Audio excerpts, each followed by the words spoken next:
welcome to another exciting episode of Riding Through the Unknown. I have with you, for all of you tonight, if I can wake up, we were laughing about this being live, and here I go. It's already going down. Joys of your life. Show, at least you went down in flames. So let me try that again. Welcome to Riding Through the Unknown. I have an awesome, amazing guest for you all tonight, and we are going to be delving into a topic I feel like a lot of people don't know and ought to know because it's a part of our history, and it's a part of our history that I feel like doesn't get taught, and I don't know why, but without adding any more to it, I am going to hand it over to my guest, the one, the only, the amazing, been doing this for so long, and so grateful to him for his friendship and for his guidance and the courage to do his webinars. The one, the only, Alex Collier. Me? I thought you were bringing in another guest.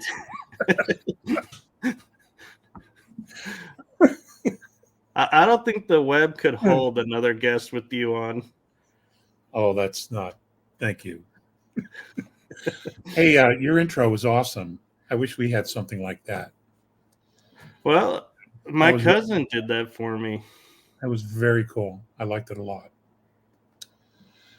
Ladies and gentlemen, I've known Michael for several years now.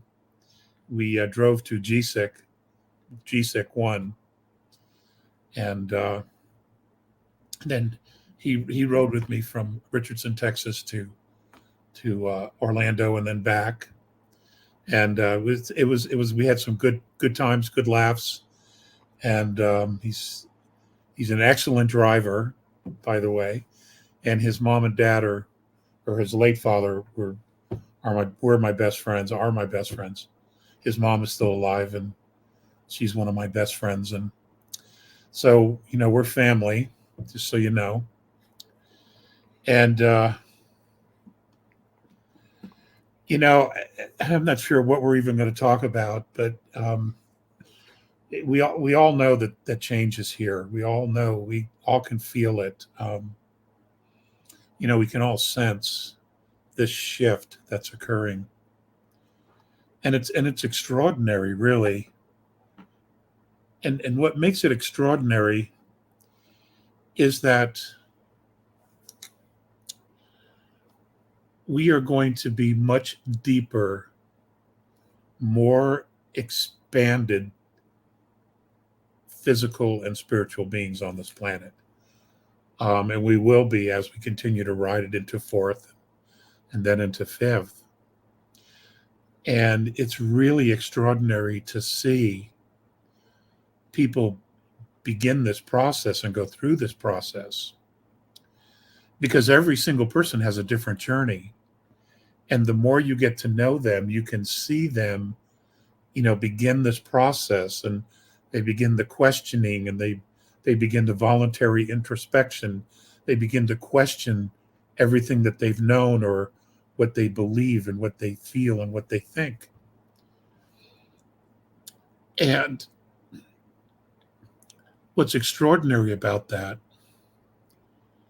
is that it's soulful questioning. It is soulful searching, which means that they're getting back in touch with their higher self, their soul presence that is here now in the present. We're not running on automatic. We're not running on our subconscious minds and just, running around like little robots, little drones, on the surface. So it's really extraordinary to see it. And, I pay attention to that stuff, wherever I am at the grocery store.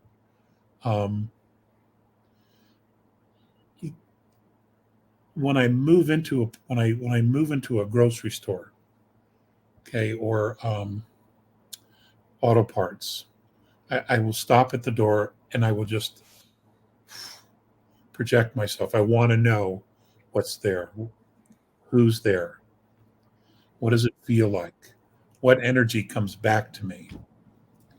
And I have walked out of places when the energy that came back was negative or dark. I was just like, I just go out the door. Um, because there's a lot of house cleaning going on. There is a lot of house cleaning. And what we want to do is we want to stay away or give distance to very, very dark energy. That's here. It's on the surface, but we want to give it some distance uh, because we don't want to entangle ourselves with it in any way. So you just move yourself out of that space, and maybe you do something else, and then you come back. Um, there's all kinds of things you can do. I've had this happen to me once or twice at a grocery store. And what I'll do is I'll figure out where it is, where did it come from, and let's say it came from the frozen food department or the produce. Well, then what I'll do is I'll work this end of the store, and I'll pick stuff up, and I will really slowly take my time until I get to that side. And usually by then, that energy has moved either out the store or to another section, and I just work around it. You know, get my stuff, and then I leave. Um,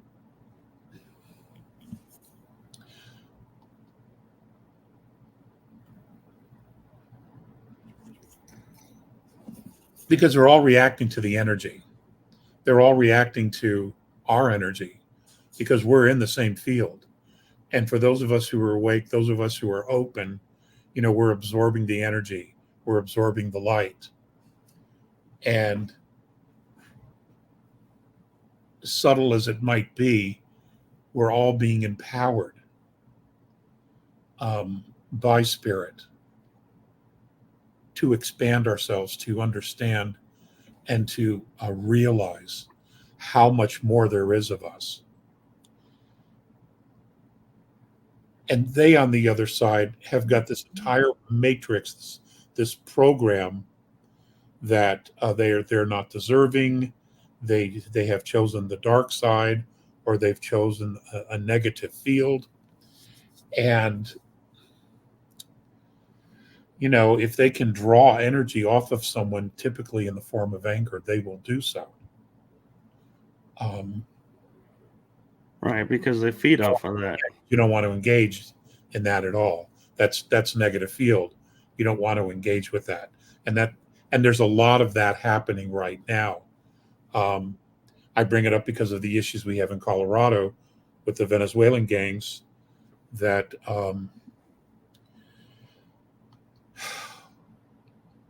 that the knuckleheads brought in here. Now,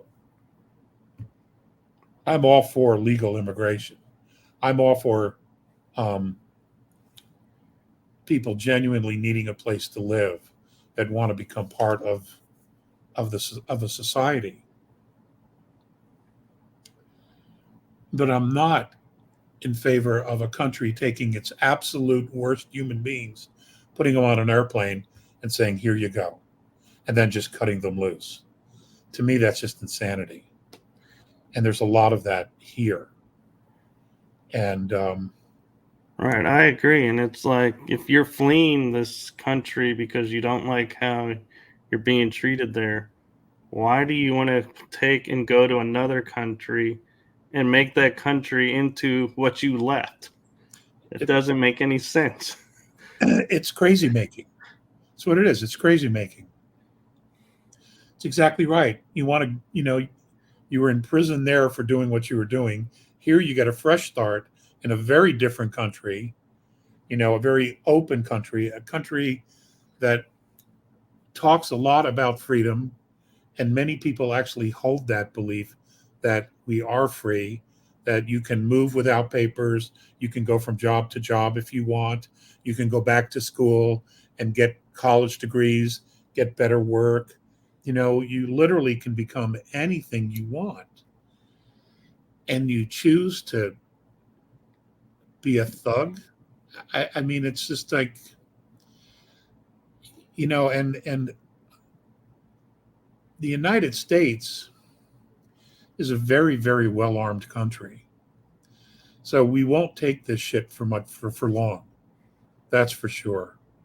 We would prefer the authorities take care of it and own it, because they're the ones who brought this here in the first place. But it's it's sad, as if we don't have enough trouble. I mean, we're already dealing with corruption in government on a massive scale. Right, and a lot of the states have forgotten the Constitution set up to where we have states' rights and federal rights. And Texas, I am so proud of the governor. I don't like everything he does, but he stood up, and when they said, we're not finishing the wall, he said, to hell with you.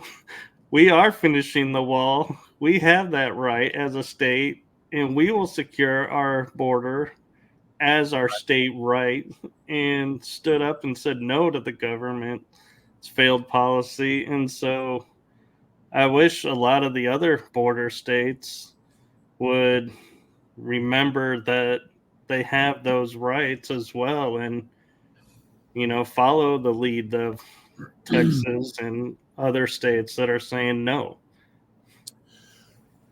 I don't know what it is. They take an oath of office, but then something happens. They probably run with the best of intentions, and then something happens, and they flip. They become compromised. They're on the payroll. They're getting kickbacks, or they're getting all these additional favors that are off the books, or accumulating, so that when they leave office, they get all these things for following a specific program of policies that lead to the destruction of individual liberties and rights. And what absolutely blows me away, Michael, is that they're undoing their own rights as well. They are selling themselves out, their own liberties and rights, their children, their grandchildren. It's just I don't know. Maybe I'm just too old-fashioned, old school, or I'm the knucklehead and I just don't get it. I think it's we're too awake. We're not woke. We're awake, and that's the problem. That's simple. That's easy to see.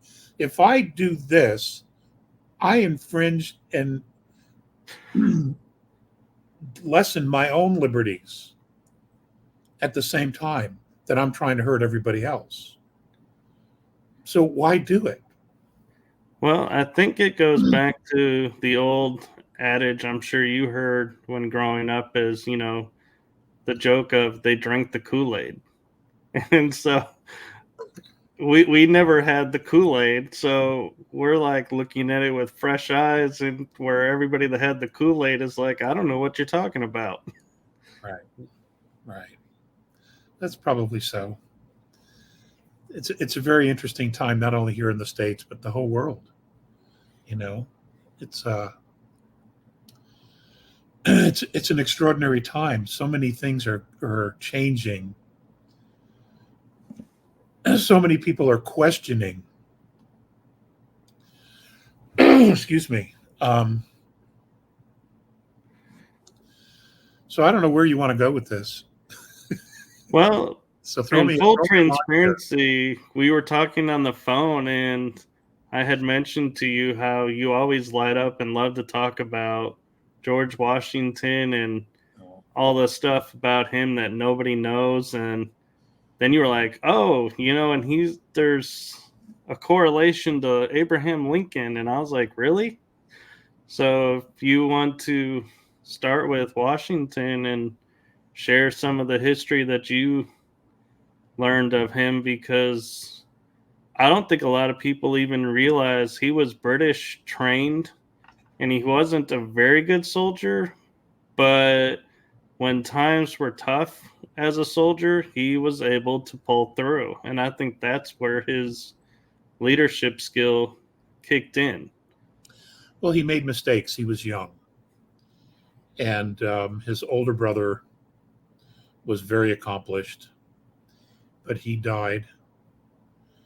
And what happened was George was left the farms and the plantations when he was very young. And he didn't want to be working the homestead the whole time. There were a lot of things he wanted to do, so he learned and trained himself to be a surveyor, because he understood that, you know, there was no way that most of the colonists could be extremely wealthy just with money. You had to have land, and he was very interested in purchasing land, and over the years he had accomplished doing that, going west through the Appalachians into the Ohio Valley. He knew that area very, very well. And then he was given a commission with the British. Well, he wasn't with the British regulars ever. No, but I think he was with the militia. With a militia that was led by British officers. The Virginia militia, if I remember correctly. Exactly. And then he cut his teeth. He made some mistakes. He actually started, because of a decision he made, he started the French and Indian War. That was totally on him. But, you know, he made up for it later on. He found himself as an officer with another British general, and they walked into an ambush. I believe that they were Hurons. They walked into an ambush, and the general was killed, and the only officer that was left was Washington. And he went into the mode. You know, he didn't think about it. He just did it. And he rallied everybody together, and he was able to get everybody in a retreat, and they were protecting their flank as they were retreating. And he saved about 1,000 men. They lost 1,000, a little over 1,000. But he was able to save the regiment, at least what he could of the regiment. And they were very impressed. The soldiers were very impressed in how he did it, because he didn't run to the flank. He was right there with them as they were taking steps back. Had horses shout out from underneath them. I was going to say, he got wounded too. If I recall. I think he got a scratch or something, but it was nothing serious. But the point is that he was very, very good under pressure. And that seemed to be his sweet spot, was when he was under pressure. He just knew what to do. He would go into this other place, and he just knew what to do. And he followed that guidance. And, you know, there wouldn't be an America without Washington. You know, and one of the raps that he's given a lot of is about the fact that he owned slaves. Well, all British owned slaves there. They did. In fact, many of the colonists technically were slaves, because in order to pay for their ride overseas, they had to work for these companies for several years in order to pay for their fare. And, you know, and that's just what it was. And when their contract was up, whether it was 3, 5, or 7 years, when their contract was up, then they could move west into the forest and get some land, clear some land, build their own homes, start their own gardens, etc., and try to build a life for themselves. Um, my brain's not working very good today. uh, so it was a form of servitude. Well, and one of the things that was unique about George was also is on his deathbed, he signed a piece of paper that all his slaves were set free. He wanted to do it earlier. He wanted to do it during the Revolutionary War, but British law prohibited it. Right. And they were still under British law. So it prohibited them just releasing their slaves because they were a commodity. Now, this is the parts of history that have just been erased or written out of the textbooks. All the founding fathers wanted to do it. And after they signed the Constitution and the government was actually in place, they approached this one more time. And for Georgia, South Carolina, and Alabama said that they were going to secede from the Union if they were forced to free their slaves. So it was agreed upon that they would revisit this every 20 years. That was the agreement. And then another 20 years came around, and then we're looking at the War of 1812, 1814. Then there was nothing first for a very long period of time until the 1850s, when slavery began to spread along the Southeast into Texas, and then Missouri, and then Kansas. They were talking Oklahoma. They were talking about slavery, and that's when the decision was made. Look, we have to do something about this. We can't be half free and half slave. That's never going to work. And it just so happened that the guy who was available, who was there to take on this task, was Abraham Lincoln. He didn't necessarily, well,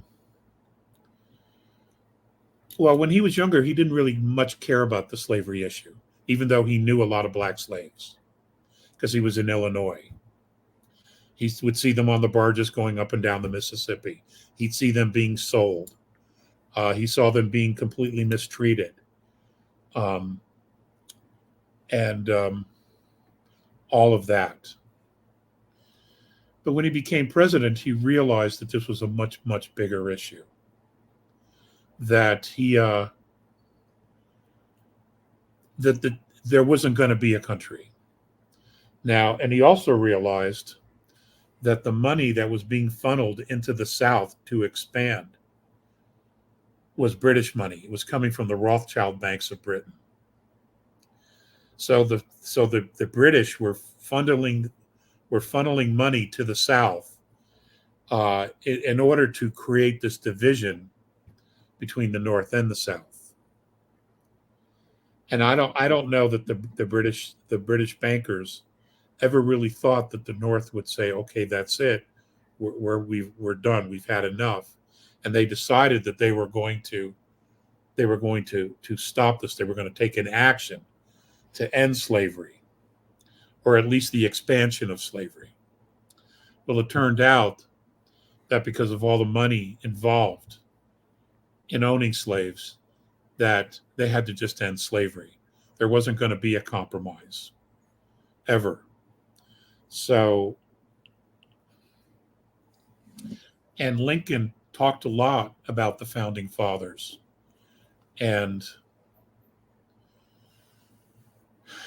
how cruel slavery was. And, slavery was known all over the world, even then. And still, in fact, we still have it now. We have it in China. We have it in Asia. We have it. We have slave markets in Morocco to this day. And it isn't just black. It's all shades of color that are being sold. Uh, and I don't hear anybody bitching about that, you know. Um, so, we still have a lot of issues here. It's just like so many other things. There's this narrative that's covering all of these dark secrets, and they have us all conditioned to just look at the narrative, follow the narrative. Whether it's TV or movies or music, whatever it is, they've figured out a way to really keep us distracted because we don't see these little things that have been going on: child trafficking, human trafficking, organ harvesting, uh, slavery, uh, narcotics, drugs, all these things. We know about them, we hear about them, but we have no idea how they're actually being used around the world to undermine humanity. Because we're too busy surviving, we're too busy doing other things to actually realize that uh, these things erode the foundation of our humanity. The bigger they get, the worse they get, the more it erodes the foundation we have called humanity. Right. And at some point it catches up, and you begin to see what we're seeing now: chaos, strife, starvation, hunger, um, dictatorships, uh, organizations that are making a ridiculous amount of money actually hurting and harming uh, humanity. You have the food industry putting all these chemicals and things in the food that make us sick. Then you have the medical industry treating us for the things that we find in our food. Then we have the medical industry giving us treatments, okay, with mercury, horse urine, buffalo urine, all this incredibly horrible stuff. One of the treatments had a chimpanzee adrenovirus in it. Why are you giving that to humans? Okay, so and all these things change us. Meanwhile, everybody's just like, oh, it's okay. That's our doctor, and they know best, and they don't. They have a completely different agenda than what everybody thinks. It's remarkable, and to see everybody starting to wake up um, to this is really, it's promising. It's really promising. When I first started to talk, and there were just a few of us back in the early 90s, there were others ahead of us, but we didn't have social media. Would we have 4 or 5, maybe 6 black and white TV channels? You'd never get on TV. There was local radio, ham radios, CB radios, uh, pagers. It was very hard, VCRs, that kind of thing. It was very, very difficult to get information out. So the only way to be effective would be to actually get in front of people uh, and talk, if you could get people to even be interested in this. Well, and the interesting thing too is when we had like the Senate, I believe it was, they said the disclosure of the USA's UFO documents, and everyone's like, "Oh, we're getting our disclosure," and everybody was happy. And everybody forgets our government only does something for us when they want to hide something else. And so everybody was looking over here while the magician's over here doing something much worse, and everybody was happy because they were getting this, which, in my opinion, ended up actually saying very little to nothing new if you've been following all of this. And it was like, they say, it's like you're watching the movie and you're like, this is a repeat movie. Why am I watching this again? And going, oh, wait, what is this happening over here? And everyone's like, oh, no, that's, this is what we need to focus on. Yeah. I know there's so much. There's so much illness that is now coming to light, and it's actually, it's sad to see it. It's sad that it's as bad as it is, but at least we're finally seeing it. At least we can now begin the process of having more information, talking about it. We have media that we all have access to where we can share information, videos, lectures, talks, etc., film clips. And it's a good thing. It's a good thing. It's finally beginning to snowball back on the pirates.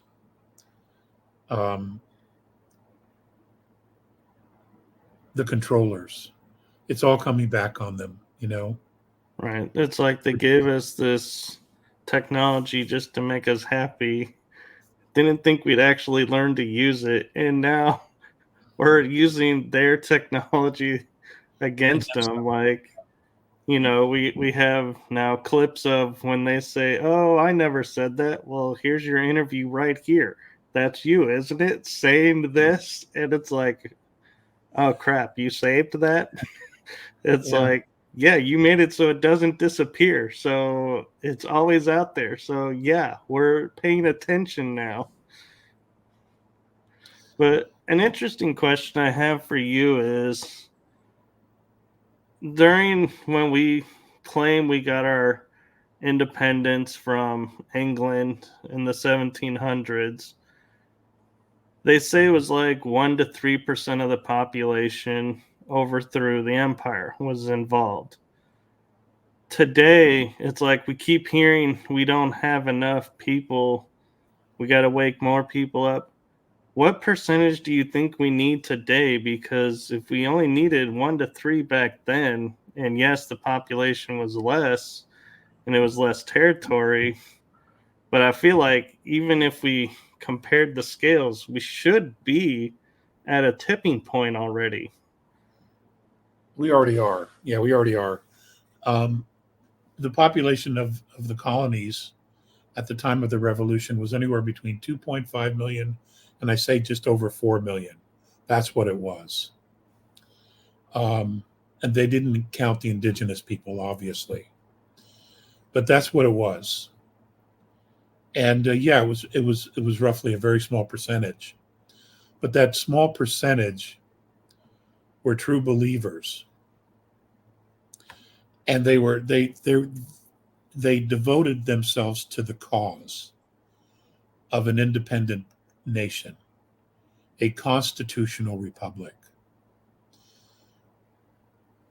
And, it's interesting, the first Declaration of Independence, or the idea of the Declaration of Independence, the ideas in the Declaration of Independence, were not written by Jefferson. There was a group of Irishmen in, I believe it was Tennessee, that wrote the very first document declaring their freedom from Britain. Oh my God, it just slips my mind right here at the moment. But it started the fire. Okay, that lit the bush. Jefferson lit the forest on fire, and then Thomas Paine made it clearly obvious to everybody with his writings. How can an island control a continent? Right. That was the big one. And he was very deliberate in pointing out the sins of the monarchies. And because so many people were indentured servitude, they were just trying to live, fight the winters and disease, excuse me, in order to get through their years of indentured servitude so that they could be free and go into the wilderness and start their own. So, they forgot about it, didn't pay attention to it. And, what a lot of people don't realize or just fail to remember is that our government, the original Constitution, was designed for the people to rule.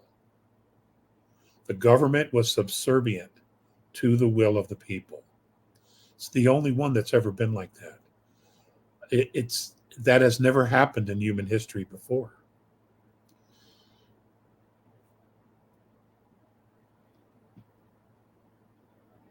And I don't exactly know how we lost it, but I think the Civil War was designed in order to break that idea that Americans had. Because when the Civil War came, it was decided that there were going to be slaves, and where north of Virginia, they were free states. And what they did was they pitted each of the states against each other. And the financing was coming, and the finance for the South came from Britain. The financing from the North came from France. And what's interesting is the big banks in France were the Rothschild banks, both France and England. And they were brothers.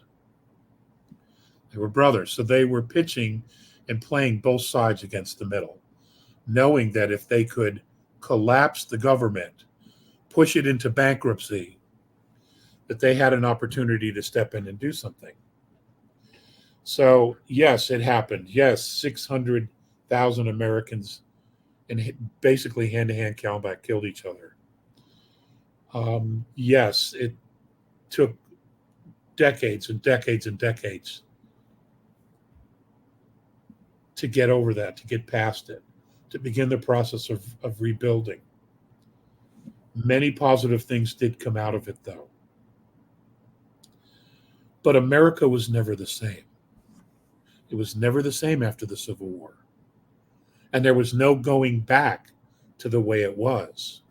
Now, when Lincoln was killed, the United States was bankrupt. Now, what a lot of people don't realize is that Lincoln was printing interest-free money. He was printing greenbacks. And that was paying the debts for all of the United States at that time. So, and of course, that was a real threat to the banks of England and France, because they were loaning us money with interest. We were having to pay them back. So when Lincoln died, the United States was bankrupt from the war. And in 1871, a new contract was created. Money came to Washington, D.C. It came from both the Bank of England, the Bank of France, and the Vatican in Rome. And they instituted a corporation, a corporate United States. And this is where we find ourselves today. And I realize this is not new knowledge. But what's happening today now is that we're unraveling that corporation. Because what that corporation did after it took hold and it grounded itself, and then it sent its tentacles out into the different states, law firms, businesses, shipping empires, etc., railroads, etc., is that it began the process of commoditizing everything, including the people themselves. There were no real birth certificates until I think the late 1920s. People would write their name in the family book and the date of birth. And up until that time, that was considered proof that you were a Wagner, a Collier, a Kampf, because there's your name in the Bible. But what happened was when they started doing birth certificates, we became commodities. We became property. Our life, our inheritance, everything became property. And they used us to essentially finance whatever they wanted. And they were very clever in the way they did it. Very, very clever.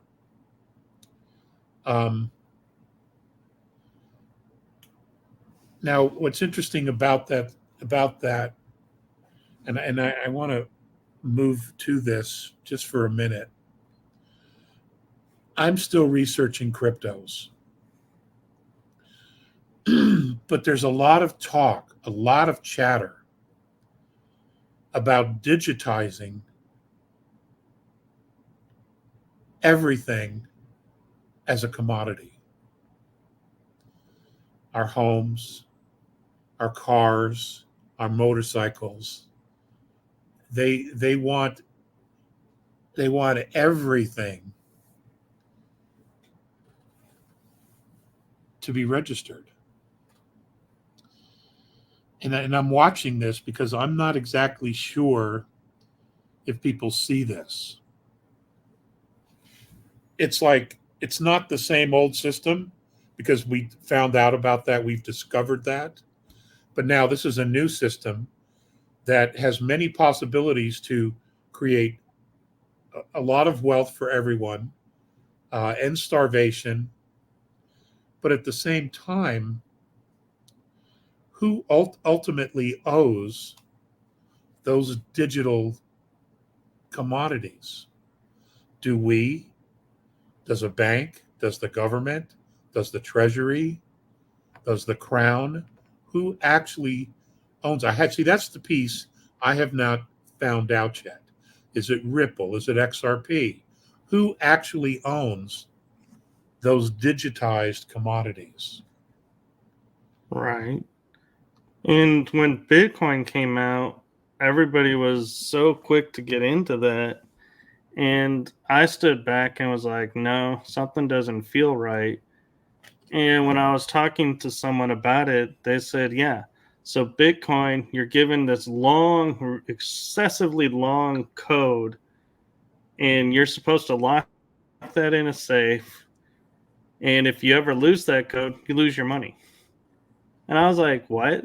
And he goes, yeah, this code, you get it one time, and that's the only way you can access that money. And so then I was like, I started thinking, well, if I lost that, who has that money? Because I can't get it.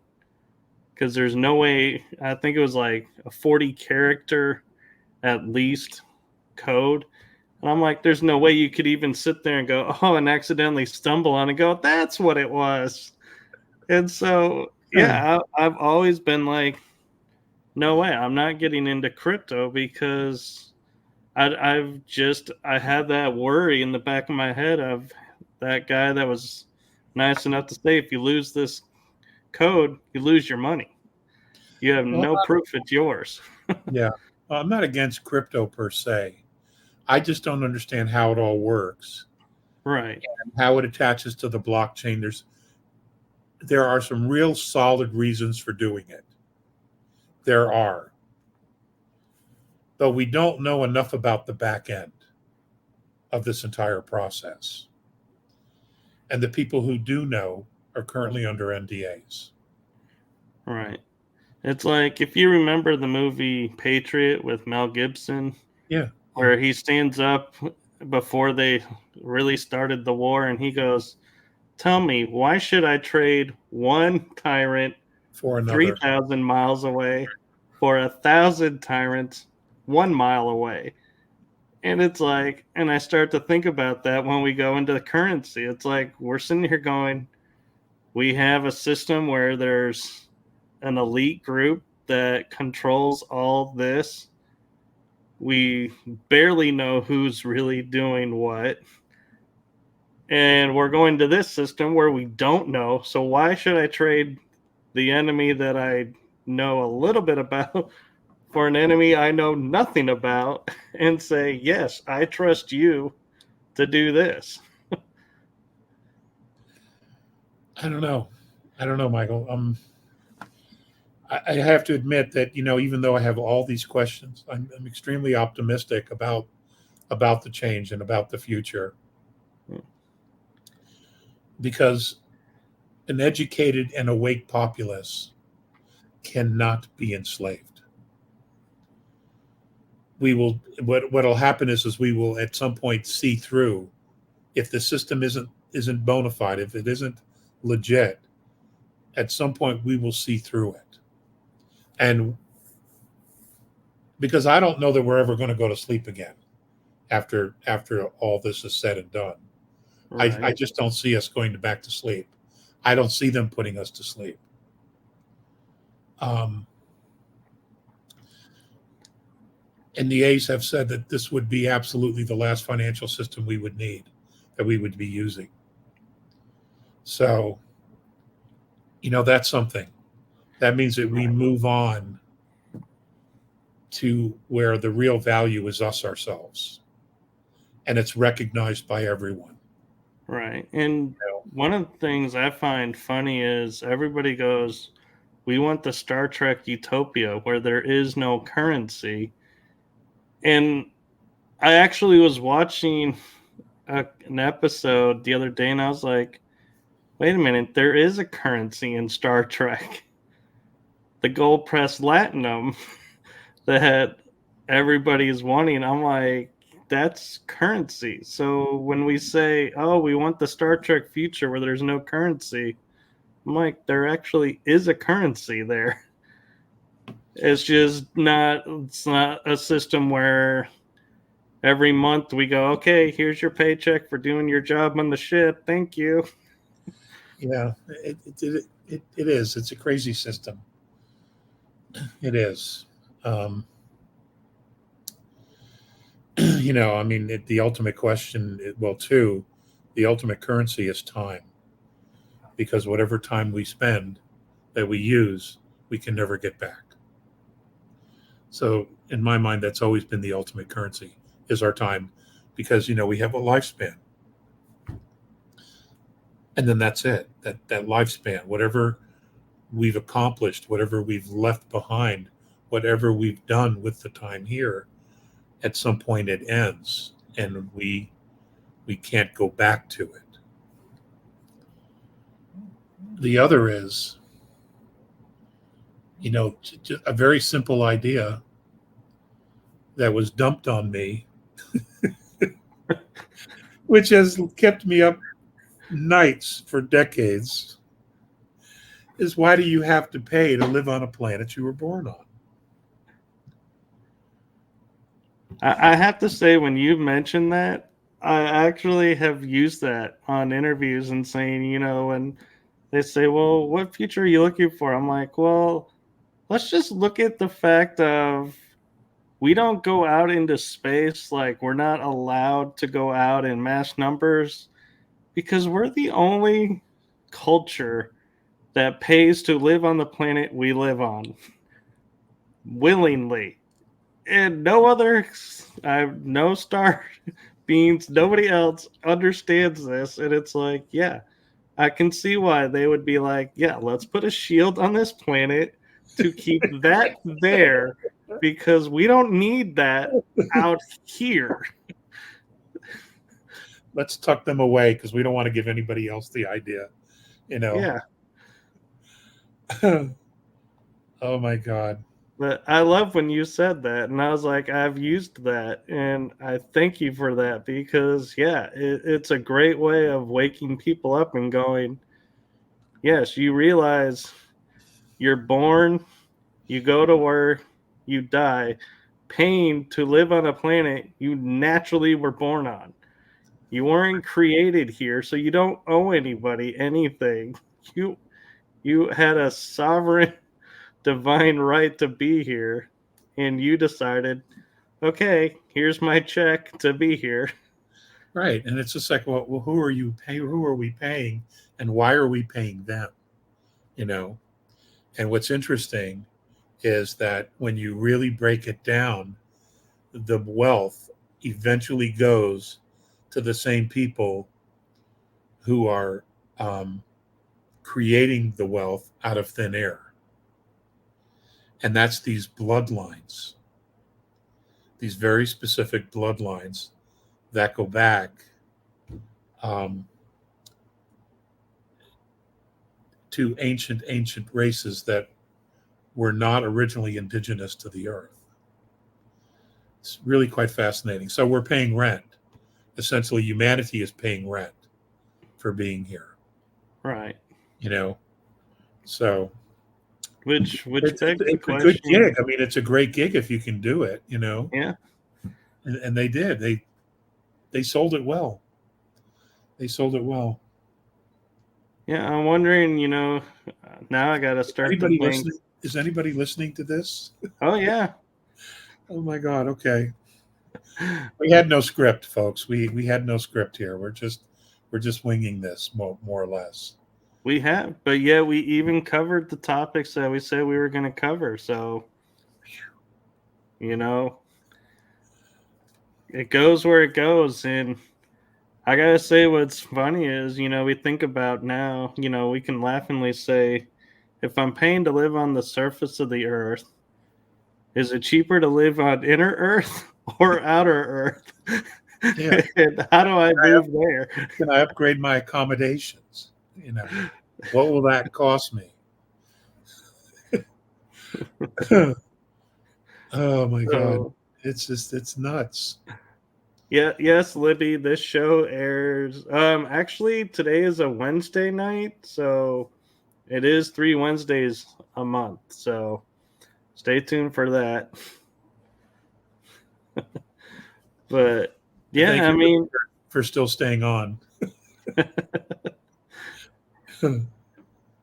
and I have to say, it's amazing how everything we think we have accomplished, we feel like, oh, this is human evolution. We've evolved, we've awakened and done this or that. And the notion that somebody has helped us is like, no way in anyone's frame of reference.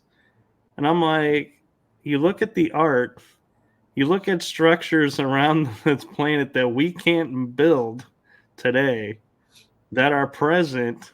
And I'm like, how do you still sit there and say to yourself, yes, we have done everything by ourselves and have gotten no help from anyone, and be able to say that with a straight face? Well, you know, disclosure, which has already begun, disclosure is going to completely change not only who we think we are, but also how we think about ourselves. And it's specifically designed to do that. Yeah. And that's why it's all beginning to come out now, because we need this shift in consciousness.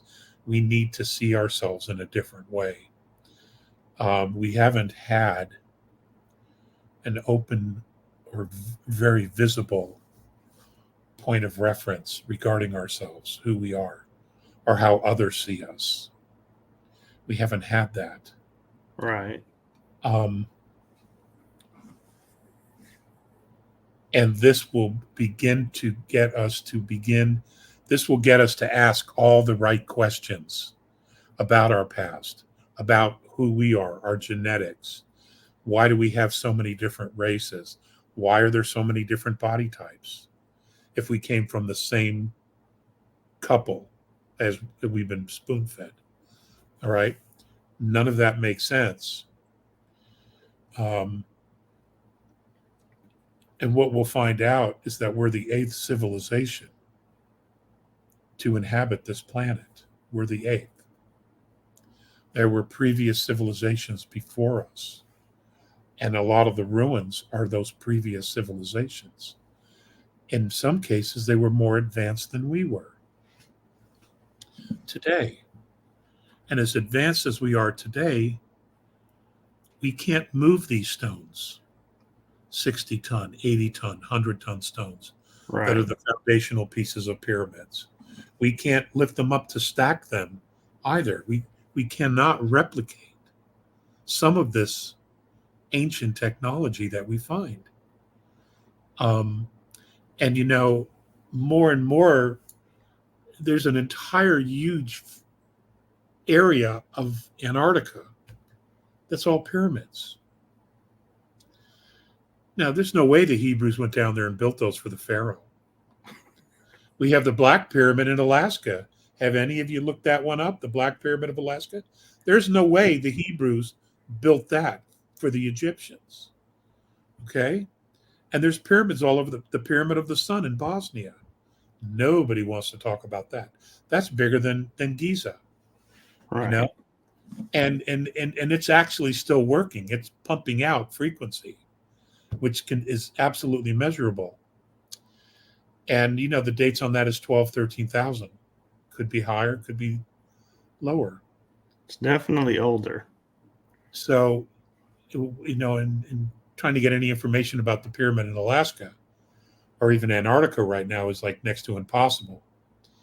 Well, and even talking about Egypt, I have a history degree, studied history, went to Egypt, and I totally was going, okay, we're going to see the three great pyramids of Giza Plateau because that's what all the books show. And I get there, and there's 9 pyramids there. And there's smaller pyramids there. And I'm like, wait, where did those come from? And they're like, oh, they've always been there. It's just the history books take the pictures at this angle. So you see the 3 with the open desert and think that's all there is. And it's like, Yeah. wait a Well, minute. that's the narrative. That's the narrative. Okay. Yeah. You cannot deviate. You have to stay within the program. Okay. Don't drop a hand. No. Keep it up there. You got to just see what we want you to see. That's it. Just focus on that. And even Yeah. on top of that is at the foot of the pyramids is the Great Sphinx. And they say, Which well, is the older Great than the Sphinx is pyramids, in actually. Cairo. The pyramids are on Giza Plateau. So you're thinking they're far apart. They're like feet apart. Yeah. It's fascinating. There's so many wonders. The discoveries in the Grand Canyon, the discoveries, the Iowa,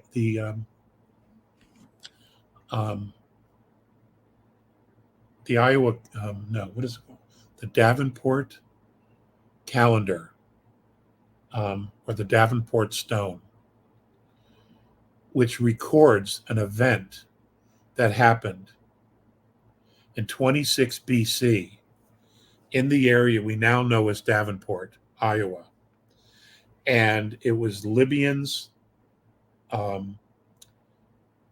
Egyptians, and I want to say maybe Phoenicians as Phoenicians well. knew about the Mississippi, so I would say Well, they'd yeah, be well, there. they all knew. Alexander the Great was given maps from the Library of Alexandria, okay, that had the entire world mapped out, including all the coastlines. And those maps were then given to Admiral Perry Reese to create the Perry Reese map. And Admiral Reese makes notations on the back of the original map that he got these maps that were from Alexander the Great, one of his generals, to use to create this map, and that he was given a backstory to him by the Library of Alexandria. So we have no idea how actually old. So everybody knew, everybody knew. You have copper tools, copper utensils that have been dug up all over the Middle East and Europe. And metals have a DNA. many of those metals, of these copper instruments that they have found, bowls and spoons and et cetera, they trace the DNA back to across the ocean to a copper mine that is now presently still in the state of Indiana. And these things are thousands of years old. So everything we've been told about our past is just garbage. It's just garbage. The Nazca Plains, the Nazca Lines, who would have built those if it weren't for people flying in the sky? Exactly. Right? So Machu Picchu, we couldn't build anything like that today. No. You know, and it was never always high in the mountain. It was lifted, but we couldn't build that today. And anyway, we can't move the stones. So there's all, and that there's a new one that's been found in Montana called the Sage Wall, SAGE Wall. So for those of you that have interest in history or archaeology, you might want to take a look at that. They cannot explain that puppy at all, you know, because it's completely out of place. And then there's other walls in Eastern Europe and Russia. There are similar walls, and nobody can explain why they're there or who built them. They obviously came from previous civilizations because there's no record of them at all whatsoever. But yet there it is. What's interesting is the one in Montana, it's magnetic. The stones are magnetic. You can put metal on it and it will connect to the rock, to the granite. They have no explanation for it. You know, it's interesting you bring that up because near us is a city called Rockwall. I've heard of it. And it is an ancient wall that's around, and some of the buildings downtown or in the shopping district were built from stones of the wall. And they had people come out and investigate, and they're like, well, everything faces north, so that means it's natural. I was like, wait, wait a second. When has nature ever done anything in a straight line Right. perfectly to something? Never. I know. They just don't want to talk about it because it destroys the narrative. You know? Yeah, well, that, and then they have to ask the question, why is there this fortress area here? What was either in it or outside of it that they didn't want in, or what did they have in that they didn't want out? Right. What was the intention for building it? Right. Well, yeah. You see, well, not enough of us are still drinking the Kool-Aid. No, we upgraded. We're starting to ask the questions, you know? Oh, man. This is going to be so much fun. It is. Yeah. It is. It's actually going to be fun. But at the same time, a lot of people are going to go through shock, maybe some forms of post-traumatic stress, because they're going to realize that, you know, everything that they've been taught, who they really think they are, they're going to find out that that's not who they are. Especially many people who, the scholars, the professors, the intellects, you know, they've gotten all these degrees and they've got all this education, and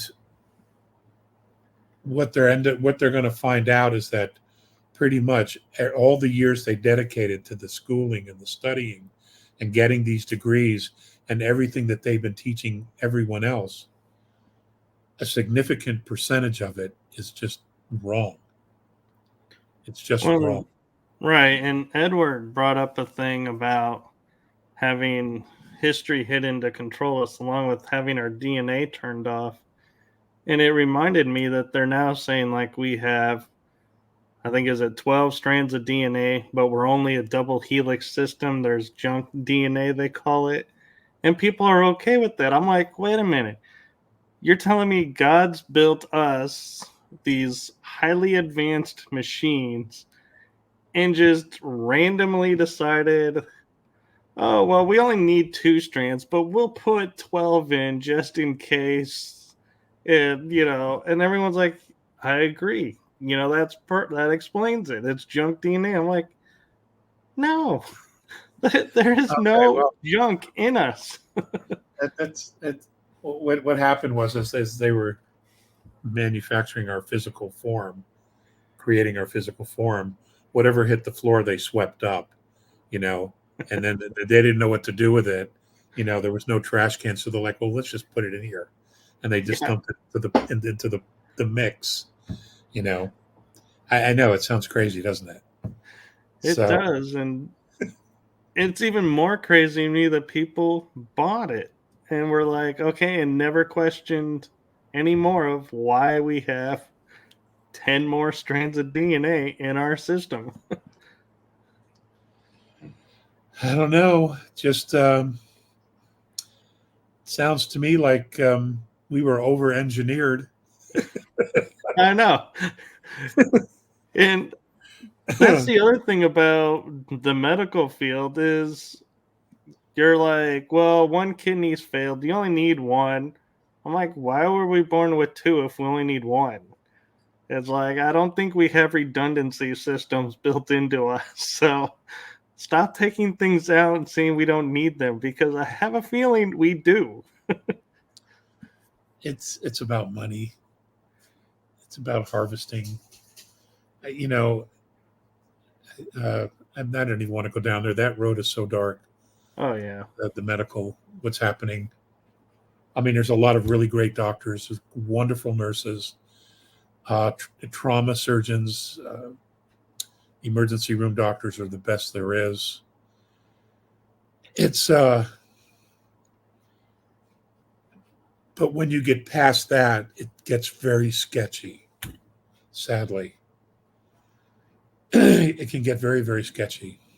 Right. And I agree. There are great people in the medical field, but I think their hands are being tied because unfortunately the system now is if you speak out and speak the truth, we're going to take away your livelihood. We're going to take and make it so you can't work anywhere in the field.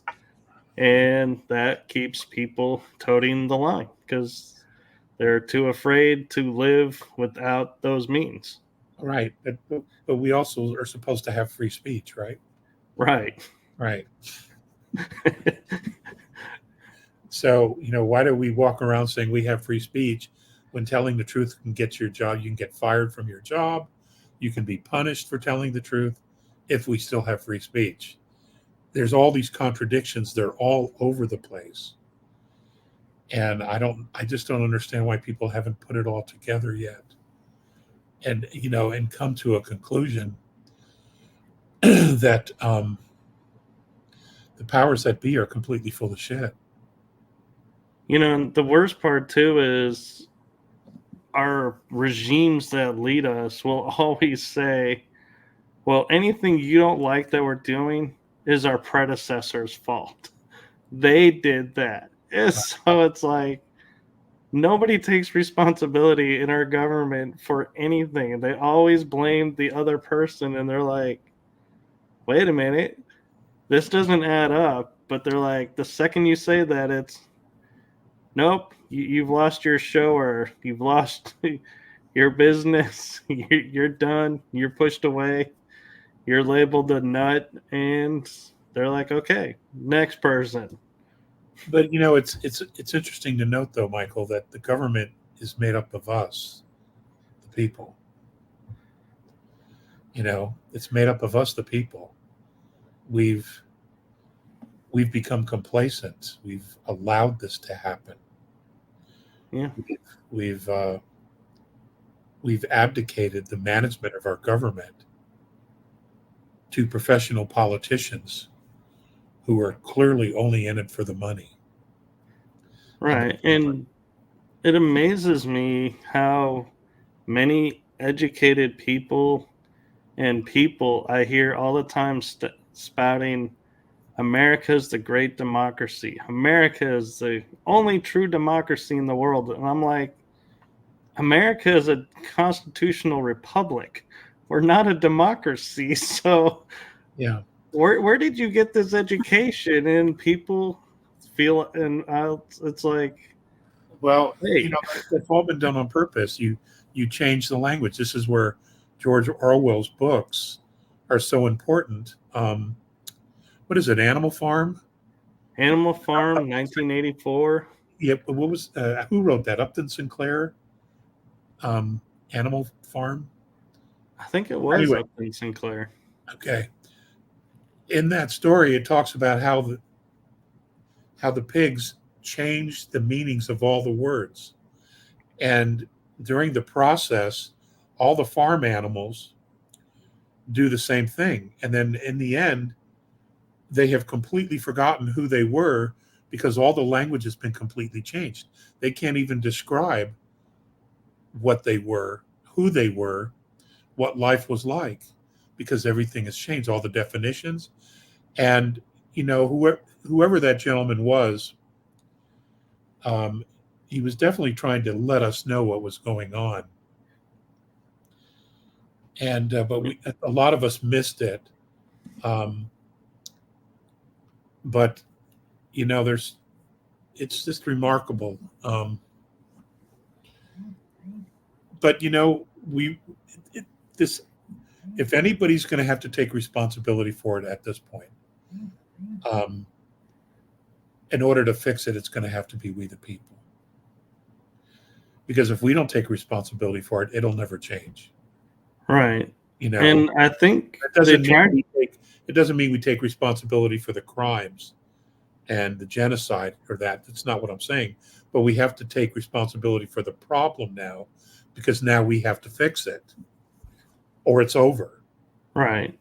It's over. And the founding fathers did not like democracies. And the Federalist and Anti-Federalist papers, they talk about this. They talk exactly about why it's not going to be a monarchy. It's not going to be a parliamentary monarchy, or that it's not going to be a democracy. They wanted a constitutional republic where the will of the people superseded the decisions of the government. We just didn't hold on to it. We the people didn't hold on to it.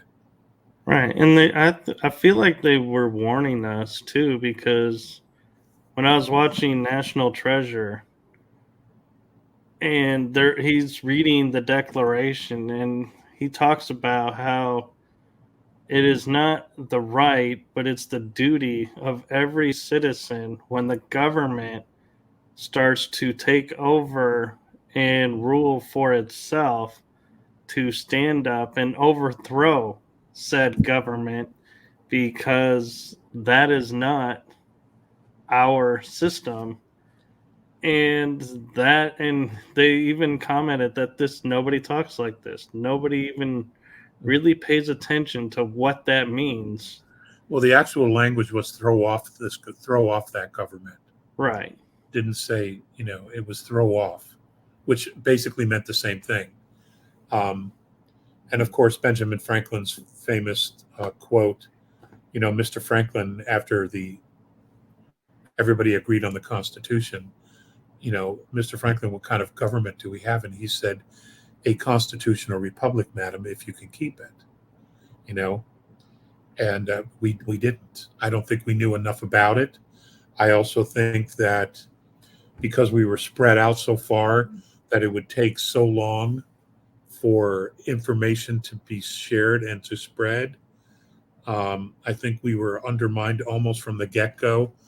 There's a lot of things about Andrew Jackson that he's given credit for kicking out the bankers, the foreign bankers out of the United States, which is true. However, what he also did was he shut down all the state banks. Each state had their own bank, so that farmers and agriculture and inventors and millsmen could go to that state bank and borrow money at very low interest to expand their business and to create jobs. Well, he closed all of those banks. And what happened was the only place the farmers, the millmen, the small business owner could go was to the Wall Street banks in New York. And guess who owned those banks? I'll give you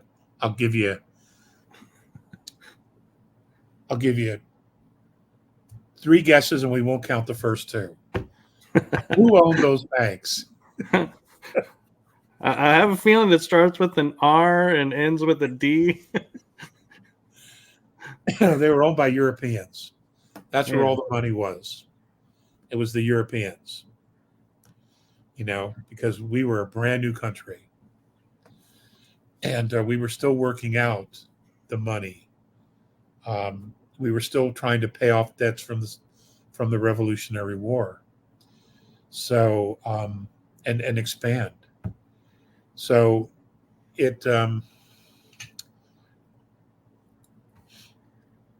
I sincerely hope that this new shift, this new going back to a gold standard, that it's done right, and that the implementation of the constitutional republic is clearly understood by the American people and any other country that chooses to throw off the yoke of whatever government they've been living under when this shift occurs and embraces a constitutional republic as well. Because, the only way we can ever remain free is if we defend each other. It's the only way. Right. And the government that gives us absolute purpose and the right to do that, to defend each other, to manage our government, is a constitutional republic. It's the only one. Right. We can't trust these idiots. And I'm curious your thoughts, because a lot of people say when we dissolve the corporate U.S., it'll take us back to where the next president will become the 19th president, because that's when all from 19 to current are corporate presidents. I've heard that. But by our laws, though, anyone who passed laws as a president, if he is removed from office, his laws become null and voided. So I'm like, I look at all the laws that have passed, like women's right to vote. Is that going to become null and voided? And we're going to have to start over and be like, okay, or are we going to be like, all right, these laws worked, these laws didn't, and start picking and choosing the laws we needed? No, it's not how it works. It's not how it works. We have been living under Admiralty law. Okay, the law of the sea. And I'm not going to spend a lot of time on this because I know a lot of you already know this. If that's what in fact happens when the corporate United States is dissolved, I do not know that we're going to go back to the 19th president. I don't know if that's actually what we're going to do. But what will happen, based on law, is that if you impeach a president or dissolve a government, you're supposed to go back to the previous government and erase the laws that were put in place. Now, a constitutional republic was common law. Common law. There's lots of books. It was taught for decades. Okay? And it was practiced all across the United States at one time. Admiralty law is a completely different animal. So what's going to happen is we're probably going to go back to common law, but we're going to have to reenact laws. We're going to have to reestablish a Congress, a Senate, some form of government. Each state is going to have to go through the exact same process, because what have they been practicing? What kind of law? Admiralty law. They've been doing it the same way. They just mimicked whatever the Fed was doing. And when when the states stopped printing their own currencies and they accepted the Federal Reserve note, well, the government had them all by the nose. They had to do whatever they were told to do. And they just implemented those same systems. All those systems have to go or be radically changed to actually service the people, the residents of the United States. It's a huge undertaking. There is a lot to do. But the first thing that has to be done is to stabilize a nation's economy. All the states and these nations around the world, they have to stabilize their economies so that people can eat and survive. And then what you do is you gradually begin the process. This could take 25, 30, 50 years. We don't know, because we've never been here before. Okay, we've never had to do this the way we're doing it now. But again, it comes down to this question, Michael. What is it that you want? Do you truly want freedom? Because if you truly want to be free, you truly want future generations to be free, then we have to put all these things in place in order to protect our freedoms. It just has to be done. Right. Otherwise, you're going to have the same shitstorm that we've already got, because, you can get these retired politicians. Oh, I know what to do. I've done this. No, thanks. We don't want that anymore. Right. We have to approach this from a completely different way, with people who are truly awake, who truly want to be free, and are not for sale. They are. I agree. So, yeah. And I find it interesting how we always look at the corruption, and we're always like, oh, it's at the federal level, and it could be in like the states Senate or House, and everyone views it that's the starting point. And I'm like, no, we're starting to see it's even in cities. And it's like, my God, where does it start to go? Like, it's like a hydra. It's like when you get one head, there are so many more, and it's like, how do you find the original head? And look, at the hydra feeds off of the host. We're the host. So what you do is you start at a local level, and what you do is you cut off their source of energy, their source of feeding, their source of power. Okay, you cut off and locally you begin the process of moving back to a constitutional republic, common law. And eventually what will happen is the government will collapse, because the government can't stand on its own. It has to feed from us. It has to feed from the people. All right? That's why they did what they did.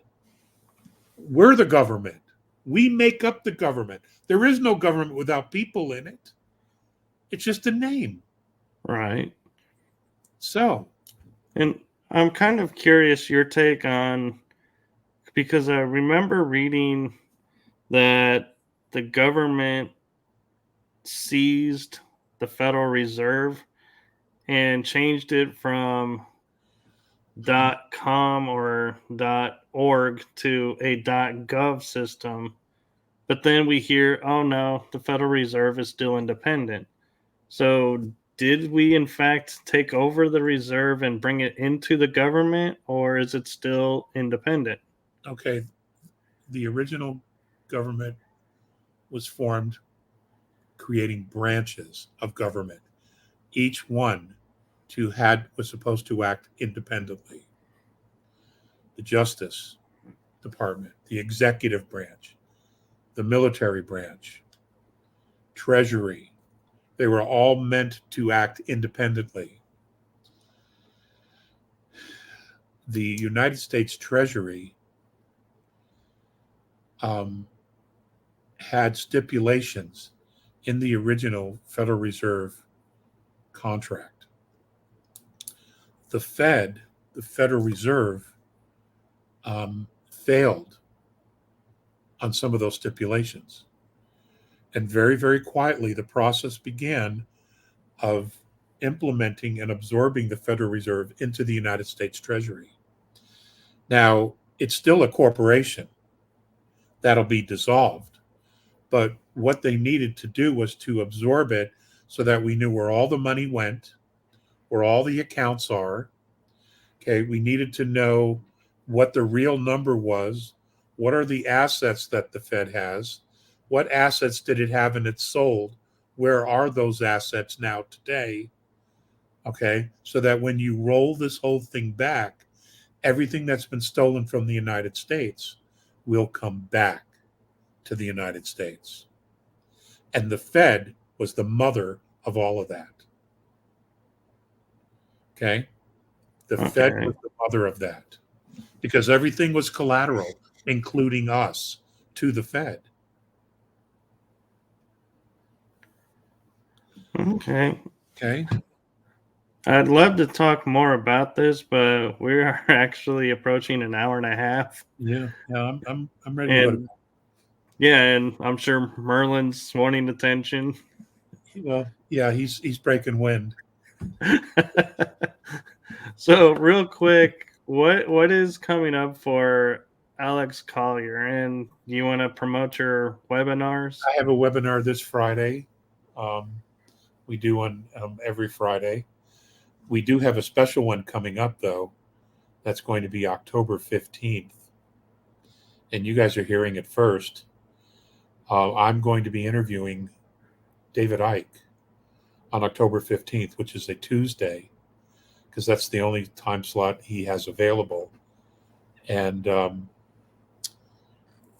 David and I got started roughly around the same time. And back in the day, we lectured at some of the old conferences, the Whole Life Expos, and some of the other expos that were out. And they don't exist anymore.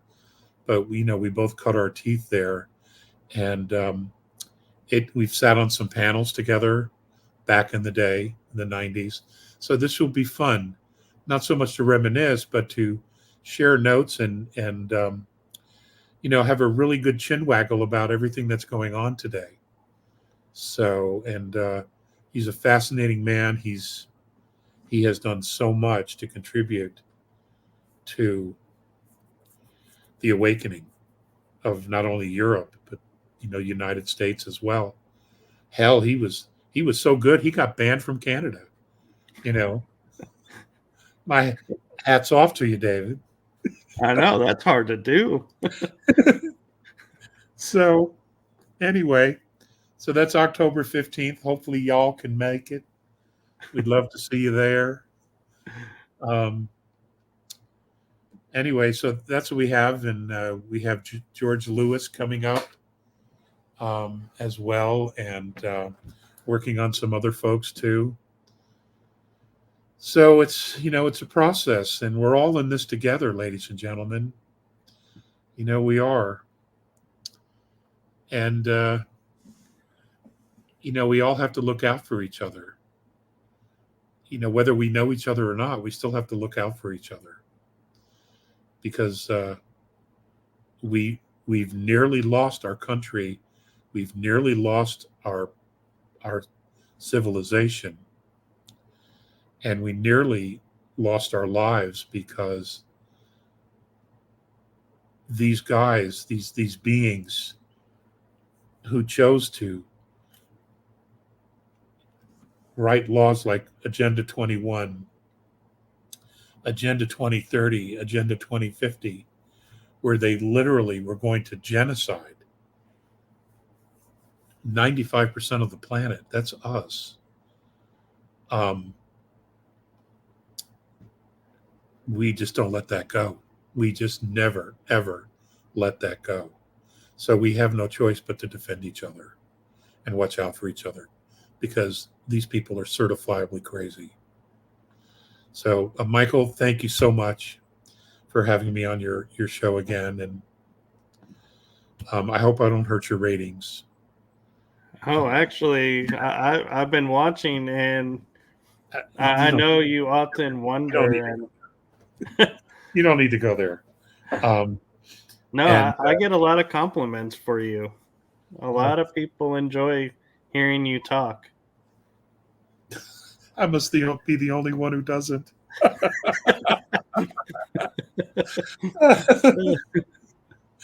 It happens, right? Oh yeah. Um, anyway, my love to your mom, and I know I'll probably be talking to you over the weekend or something, or your mom at least. Okay. Okay, yes, and have a wonderful night, and say hello to Merlin for us. And I will. Also, you guys were going to go to GSIC, but now you're going to stream it online, right? right. Right. So, ladies and gentlemen, the GSIC, because I know Tina's been on here. The GSIC, if you can't make it to Denver, which is absolutely gorgeous this time of year, but if you can't, apparently it's being streamed at a very, very great price point. So, it's an amazing program. It really, really is. It is one of the best things I've ever done. But sadly, it was one and done for me. But the people there are just amazing, and the speakers are family. It's pretty awesome. And Disco Tina will be there, and so will Soldier's Voice. They're two incredible women who are fighting for everybody as well. So, okay, that's my speechifying for today. All right, and Disco Tina's even throwing out there it's $3.99 for 3 days of GSIC all speakers. That's a good deal. It is. It's a good deal. And thank you, Lupe, for your kind words. All right, Michael, it's been All real. right. I got It a has. job to do. So So thank you for coming on, and have yourself a wonderful night and a wonderful week. thank you, sir. Take care. Thank you. You too. Bye. Bye bye.